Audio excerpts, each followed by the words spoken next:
Imagine stepping into this massive room packed with like 500 people. That sounds like a total nightmare right off the bat. Right, it really does. So everyone is standing shoulder to shoulder, their mouths are moving frantically, they are shouting at the absolute top of their lungs, and yet the room is completely, deafeningly silent. Wow. Well, I mean, it is the ultimate modern paradox, isn't it? Definitely. We've built the most sophisticated communication infrastructure in the history of human civilization. We've essentially handed every single person on the planet a megaphone. Which you'd think would be a good thing. You would think, but instead of generating this, global dialogue, we've somehow engineered a system where everyone is broadcasting and absolutely no one is listening. It's so true. I mean, if you look at your own phone right now, think about how many of those massive group chats you have sitting on mute. Oh, I have dozens. Exactly. The notifications tick up into the hundreds, but you haven't genuinely engaged with a single message in weeks. So today, we're wading into that specific brand of digital muddy waters. I'm ready. Welcome to today's deep dive. We are unpacking a really fascinating, highly critical, and unexpectedly self-aware essay from an author named Su Feng. Yeah, and translated by Kinyu and edited by Bandy, which is great context. Right, and it's titled, quite provocatively I might add, People Mostly Are Rapists in the WeChat Groups. It is a shocking title. But to understand the sheer intensity of that title, we really need to locate exactly where and when this essay was born. The publication date is March 8th, 2020. Wow, okay, so the very precipice of the global lockdown. Exactly, the absolute peak of uncertainty. The author describes the atmosphere so vividly. He talks about the epidemic howling, the crowds being frantic with these dreadful memories, and physically, people are trapped indoors. Right, their daily routines have entirely collapsed. Yes. But human psychology doesn't just switch off when you're locked in an apartment. That frantic energy needs an outlet somewhere. So people start drifting idly through WeChat groups all day long. Precisely. They are physically isolated, but digitally crammed together in these massive online spaces.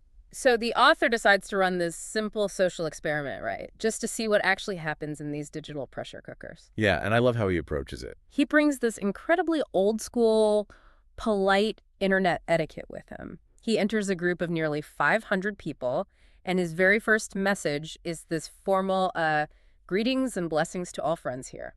Which is so quaint. It is. It's the digital equivalent of taking off your hat when you enter someone's home. And the response he gets is really what sets the philosophical tone for the entire essay. Because his polite greeting is met with absolute silence. Absolute silence. Yeah. The author describes the group chat not as a community, but as a tomb.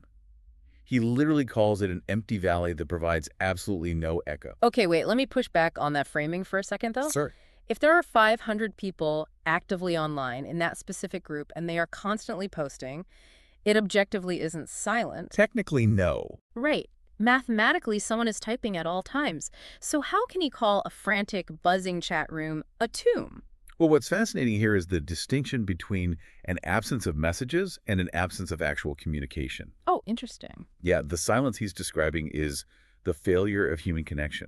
I mean, everyone is physically present on the server, right? Their little avatars are lined up. Yeah. But they are entirely walled off from one another. It's the silence of a room where everyone is wearing noise-canceling headphones while just shouting their internal monologues into the void. That is such a bleak image. It really is. And the empty valley metaphor is brilliant, specifically because a real valley actually provides an echo. You shout, the environment acknowledges your existence, and the sound bounces back. But in this group chat, his voice is just swallowed whole. Exactly. It is a complete lack of reciprocation. So if nobody is acknowledging new arrivals and nobody is actually conversing, the obvious question becomes, well, what is the actual mechanism driving all this activity? Because the author states, He does stay. He decides to observe the ecosystem. And that brings us to the incredibly aggressive word used in the title of the essay. Right, the rapist metaphor. He stays, and he finds himself immediately and indiscriminately bombarded. Yes. The essay uses the word rape metaphorically to describe this non-consensual force-feeding of fragmented information. It's an aggressive way to put it. It is, but the author argues that members of the group are basically violently shoving whatever ideology they think is good directly onto his retina without his permission. I mean, I understand the shock value of the metaphor, but isn't there an inherent value in being exposed to a chaotic barrage of different ideas? How do you mean? Well, we constantly talk about the dangers of algorithmic echo chambers, right? Where we only see what we already agree with. Sure. So walking into a space where someone is throwing Buddhist philosophy at you and the next person is preaching about Jesus, then the Communist Party, and then the Tao. Yeah, quite the mix. Doesn't that shatter the bubble? Isn't this garbage shopping mall, as he calls it, actually kind of a chaotic marketplace of ideas? See, a marketplace implies exchange and consideration. The author points out that this is not a debate.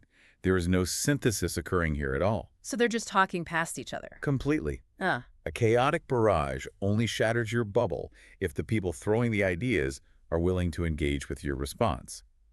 But as we established with the Empty Valley, they aren't. right, there's no echo. Exactly. They're just taping philosophical flyers to your forehead and walking away. In fact, the author humorously compares the group chat to a seafood market. Oh, I love this part. He notes that while a seafood market might smell fishy, at least the fish actually belong in the water there. Right. The WeChat group is a garbage shopping mall because it is just stuffed with disparate, fragmented junk that has no intrinsic value or cohesive context. And the people wandering the aisles of this garbage mall are treating it like their own personal mythological battleground. The cast of characters he identifies is amazing. Oh, it's so good. He spots the big god, the main Buddha, and this self-proclaimed bricklaying specialist. Yeah, and for context, the essay notes that this is actually a Chinese pun. The word for an actual credentialed expert sounds identical to the word for a bricklayer. Which is such a sharp linguistic jab at the nature of digital expertise. Absolutely, because these people aren't constructing nuanced arguments. They're just mindlessly laying down bricks of copied and pasted text. Just copy, paste, copy, paste. Right, they act as superiors who consider themselves cleverer than everyone else in the room. Yeah. The author dares not provoke them, though, because engaging with a bricklayer only guarantees they will bury you in an endless, meaningless avalanche of more bricks. Okay, let's unpack this psychology here. Why do these self-appointed main Buddhas and digital bricklayers spend their entire day in a garbage shopping mall generating all this noise? Well, the author spends a long time observing their behavior, and he arrives at a pretty devastating conclusion about their real-world lives. Oh, yeah. He diagnoses them as individuals who essentially have no agency or importance in their physical reality. So they're overcompensating. Exactly. Because they have nothing meaningful to do offline, they use the captive audience of the group chat to simply show their existence. It's a desperate bid for validation. Yes, it is. Yes. He observes that they feel incredibly arrogant, yet deeply self-conscious at the same time. They sit behind their screens, making aimless, grandiose judgments about the state of the world, basically operating under the delusion that they are number one. Meaning they're completely incapable of achieving great things in the real world, but their ego prevents them from doing small, practical things either. Right. They want the status of a blockbuster success or a powerful guru, but all they actually have is a smartphone and a chat room full of strangers. That is so bleak. And this psychological profile leads directly to what the author considers the most toxic element of the entire WeChat experience. Yeah, and it isn't the spamming of endless small pictures. No. And it isn't even the aggressive political posturing. Right. The absolute worst offense is what he calls the high morals. The endless teachings on how to be a proper human being. Yes. These superiors use the most beautiful, flowery vocabulary to lecture everyone else on how to improve their spirituality or how to achieve enlightenment or, how to win the universe. And the absurdity peaks when he observes people literally trying to educate the chat on how to walk properly. Oh, wait, really? How to walk? Yeah, literally debating whether you should step with your left foot or your right foot first to be spiritually aligned. That is unbelievable. And the author rebrands this behavior with a really striking phrase, right? He does. He calls it moral kidnapping. He refuses to call it advice, and he absolutely refuses to call it teaching. Moral kidnapping, belief kidnapping, positive energy kidnapping. Let's break down the mechanics of why that specific term kidnapping is so accurate here. Well, kidnapping implies a hostage situation, Right. which is exactly what happens when someone dominates a public forum using the weapon of positive energy. Oh, I see. If someone enters a chat and starts aggressively preaching about love, light, and high morals, they trap everyone else in a psychological bind. Because if you disagree with them or ask them to stop spamming the group, you instantly look like the villain who hates positivity. Exactly. They have successfully hijacked the moral high ground. They're holding your reputation hostage so they can parade their own enlightened ego around. Wow. It is a dominance play entirely masked as benevolence. Totally. It is completely hypocritical. The author reacts to these lectures by thinking, basically, you speak all these wonderful words, which makes me suspect you've committed all the worst deeds. Which is a brilliant observation. Now, usually when you read an internet essay dismantling the toxic behavior of online trolls, the author places themselves on a pedestal, right? Well, almost always. They act like the sane observer cataloging the madness of the masses. But here's where it gets really interesting. The narrative abruptly shifts gears here. It does. The author stops analyzing the bricklayers and the fake Buddhas, and he turns the entire critical apparatus onto his own life. It is a rare moment of profound self-reflection in digital commentary. He doesn't just admit that he's annoyed. He fully confesses, I am not a good person myself. He actually looks at the people spamming the group chats with their unsolicited ideologies and realizes he is looking into a temporal mirror. Yes, he realizes he used to do the exact same thing. So for some context, the author admits to spending years aggressively hyping up a controversial utopian spiritual community he founded called Lifechanyuan. Right, he flooded the internet with his own teachings back in the day. He acknowledges that people used to hurl insults at him, calling him a preachy fanatic. He even faced accusations from critics who claimed his real goal was scamming followers out of money and favors. And the wild part is, instead of launching into a defensive tirade about how his situation was totally different, he looks at the garbage shopping mall and concedes the point. He realizes that the people making him miserable today are essentially utilizing his old playbook. Exactly. By trying to force their worldview onto a non-consenting digital audience, they are operating with the exact same arrogance he once possessed. So he concludes, I am not a good person, and you probably aren't either. Which is the intellectual anchor of the entire essay. Mm. He isn't critiquing the system from an ivory tower. He is diagnosing a disease where he himself was patient zero. That realization introduces the central defining metaphor of the piece. He stops calling the WeChat group a garbage mall, and instead he calls the digital platform a monster-revealing mirror. Yeah, and in traditional Chinese mythology, a monster-revealing mirror is this magical artifact used by heroes. Oh, like a folklore item. Exactly. When shown upon a demon or a spirit attempting to pass as a human, the mirror strips away their polite societal disguise. So it forces them to reveal their true original form. Right. And here, the technology itself is the mirror. The group chat strips away all the friction of face-to-face society. I mean, you don't have to look someone in the eye, you don't face immediate physical consequences for your words, and you are constantly incentivized by the platform's design to seek attention. Because anonymity and digital distance act as an accelerant for our base instincts. When people first join these groups, they put on a performance. Like his initial polite greeting. Exactly. They act like gods, Buddhas, and angels. But over time, the relentless demand for engagement and the lack of real-world accountability cause the disguises to slip. The mirror does its work. The mirror always does its work. The author notes that eventually everyone reverts to their truest nature. The cattle retreat to the bullpen, the pigs happily wallow in the pig pen, and the mice go right back to digging holes in the dark. So if the platform is just a mechanism for accelerating our worst impulses and revealing our inner monsters, is there any redeeming quality to it at all? Like any silver lining. Yeah. Does the author find a single justification for the existence of these massive networks? Well, he concedes that positive elements do exist, but the ratio is incredibly bleak. How bleak. He states that finding something genuinely good or useful in a WeChat group is harder than finding diamonds in a vast forest. Ouch! Yeah. The intended purpose of a digital community is the exchange of nuanced ideas and genuine emotions. But the architecture of the platform just bends human behavior toward a tragedy of showing off. So people just become vectors for transferring garbage ideas they don't even fully understand from one group to another. Precisely. They aren't consuming information, they are just acting as transmission nodes. However, he does identify one function of the platform that is undeniably terrifyingly powerful, right? It does, the sheer speed of information dissemination. But he frames this speed entirely as a weapon. Yeah, because the hyper-fast transmission of data is primarily utilized for mob justice and the spread of scandals. More like cancel culture on overdrive. Completely. He warns that the ecosystem is so volatile that if you make one single misstep, you will be drowned by the spit of the group chat. Because the speed strips away any opportunity for context or forgiveness. Exactly. And we really have to look at the final toll this takes on a human life. The author conducts an audit of what his digital existence has actually cost him in the physical world. And it isn't just about feeling annoyed by spam. The consequences are deeply tangible. He lists the irreplaceable resources he has squandered. The endless scrolling occupies time he can never get back. Right. It actively prevents him from caring for his aging parents. It distracts him from being present with his children. It entirely robs him of the focus required to delve into deep, sustained learning.